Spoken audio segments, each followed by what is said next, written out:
Hello everyone and welcome to Engineer Ki Dunya. So, the new series which we are going to start today is Theory of Computation. I know this is a very important subject in your engineering, and as well as this will also help you in your competitive exams like GATE or ISRO, etc. So, let's just start. So, a basic info. I will upload daily videos so that you'll get the daily content and you'll know what to study in each day, and we'll try to complete it in max 15 days. Also, I'll ask some questions in between so that you can improve your concepts and you can answer in the comment box as required. So let's start. So firstly, we'll do a few prerequisites before going deep into theory of computation. So let's just start with set. Now, what is a set? As we all know, it is a collection of distinct elements. But the thing we have to remember here is it does not include repetitions. So a collection of distinct elements without repetitions is a set. And this is an example given. You can write your own example in the comment box. The next thing we are going to study is Cartesian product.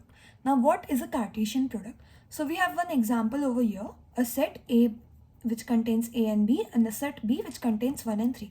So Cartesian product is nothing but basically we are taking this A and 1 here, B and 1 here, A and 3 here, B and 3 here. So multiplying each element of this set with each element of this set will result in a Cartesian product. And this what is formed is known as a tuple, or you can also say it as an order pair. Moving forward, what is a relation?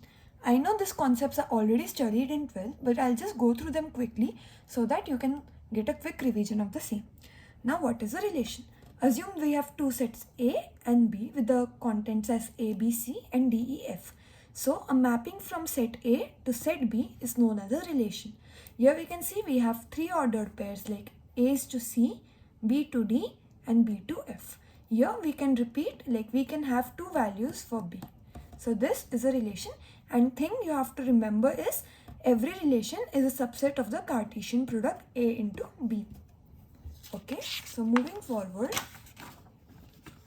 function. Now function, it is a special type of relation. Here again we have the mapping, but the only important thing you have to realize is we cannot map two elements from the same A.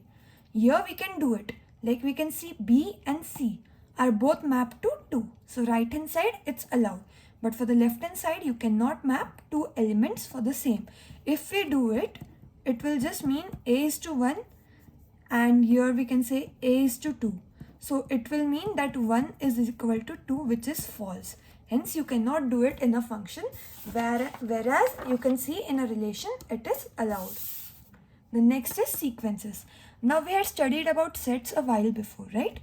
So what is sequence? Sequence is a sequence of whatever you may say, but two important things is ordering is important over here. So if I write 1, 2, 5, 4, the ordering is important. Whereas in a set I can write 1, 2, 5, 4 or 1, 2, 4, 5, whatever I wish. This both are equal.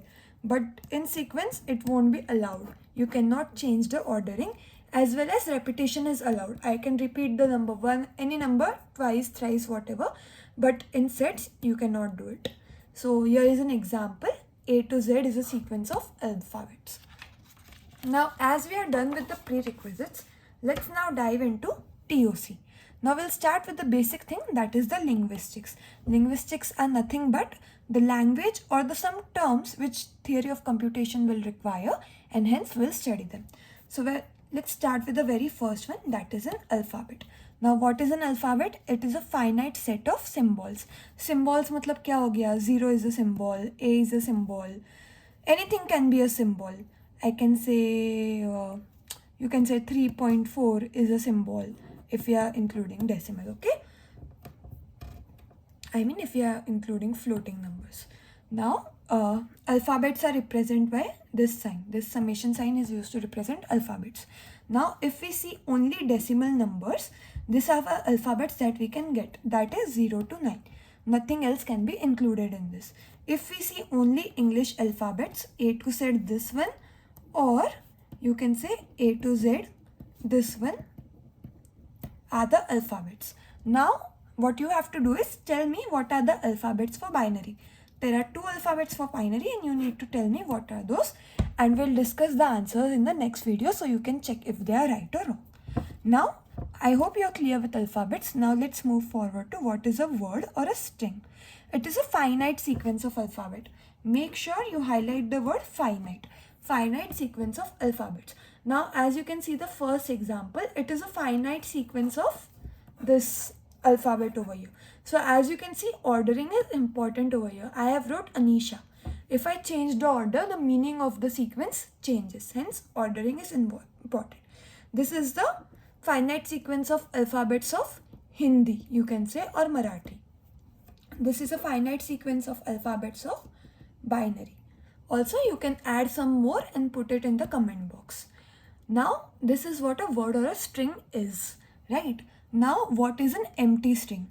When the number of alphabets are 0, it is known as an empty string, and it is represented by this symbol, which is known as an epsilon. So when the number of alphabets are 0, it is an empty string. Now the next thing we are going to learn is language. What is a language?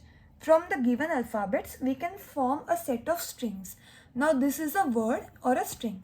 Now we can form a set of strings, right? So that will be known as a language. Now suppose I have the alphabet 0 and 1. Whatever strings you can form from that. I can form 1, 3, 5, 7, 9, 11. Sorry. Here take the alphabet as 0, 1, 2, 3, 4 till 9. This is a set of decimal alphabets, right? So I can form whatever strings I wish. 11 is 1 and 1. 2 strings repeated. So the set of strings formed is known as the language. And this is a language of all odd natural numbers. The next thing we are going to study is grammar. Grammar is nothing but rules required to produce strings or words. Whatever rules are required to produce some strings or words are known as grammar. We'll study about grammar in depth in the next classes. So, thank you for watching today's video. Make sure you like and subscribe. Thank you.